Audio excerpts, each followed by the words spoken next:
Vous voyez, comme outil, on utilise la base de données des enregistrements des kilomètres des membres. Donc on a voulu vous rappeler, parce qu'il y en a qui oublient leur code d'accès, qui ne savaient plus trop comment on faisait pour se connecter dans l'espace membre. Donc on a voulu vous présenter ce qui est affiché dans le site web pour que vous reconnaissiez plus facilement où est-ce qu'il faut aller pour mettre vos données. Donc vous voyez, la page d'accueil se présente au début pour l'enregistrement des kilomètres. Il y a un petit onglet sur la droite qui est affiché membres. Donc il faut cliquer là-dessus et automatiquement vous allez voir un petit encart avec un petit trou où il faut indiquer l'adresse mail. Donc une fois que vous avez indiqué votre adresse mail, c'est celle que vous avez facilitée lors de votre adhésion, vous cliquez et vous allez avoir après un petit panneau qui va s'ouvrir avec vos données personnelles. Donc c'est votre nom, prénom, numéro de téléphone. Après le mot de passe aussi. Oui, bien sûr, après avoir enregistré, après avoir mis son adresse mail, il faut enregistrer le mot de passe. Et puis, qui est dans le mail de bienvenue que vous avez eu au début de votre adhésion. Si vous avez perdu ce mot de passe, il ne faut pas hésiter à nous solliciter. Parce qu'il y en a qui ne sont pas connectés depuis 2 ans et puis où ils ont changé de téléphone et il n'est plus enregistré. Comment on fait pour le retrouver? Vous nous sollicitez, on va vous pouvoir générer un autre et vous allez pouvoir recommencer, il n'y a aucun problème.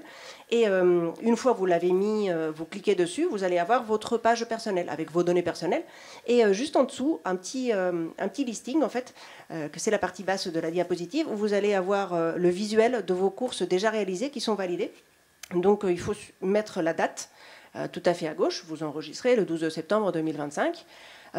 Vous mettez le nombre de kilomètres que vous avez fait.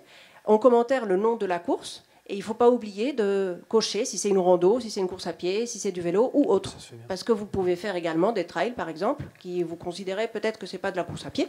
Du triathlon, vous mettez en commentaire triathlon. Et si c'est 125 km, ils vont être remontés automatiquement au compteur de l'association. Donc ça suffira de faire un plus. Et si vous voulez même, vous pouvez mettre des photos associées. Par contre, il faut qu'elles soient tout petites pour qu'elles soient bien gérées par l'interface du site web.